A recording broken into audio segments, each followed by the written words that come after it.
افضل. وحتى مدرب ليفربول قال انا لو في المركز الاخير ما اقولش الفريق اللي جاي يلعبني ده هو الافضل مني ابدا، ما اقولهاش ابدا، لا قدام اللعيبه ولا على صفحات الجرايد. فوضع طبيعي ان هو عنده خبره ان هو فاز على النادي الاهلي. يعني عايز تقول ايه؟ قدر ان هو يفوز على النادي الاهلي مره. فعشان كده هو طبعا بيقول هذا الكلام، انه الكوره فيها كل حاجه.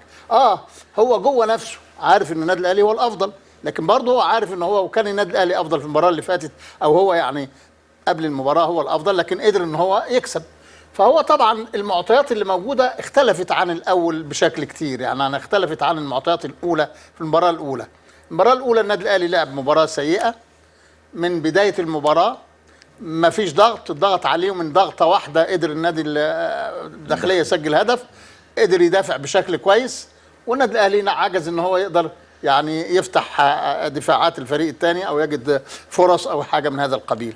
النهارده اختلف الوضع زي ما تفضلت، ان المباراه اللي فاتت النادي الاهلي عمل مباراه كبيره جدا او مباراه جيده جدا على وجه الخصوص.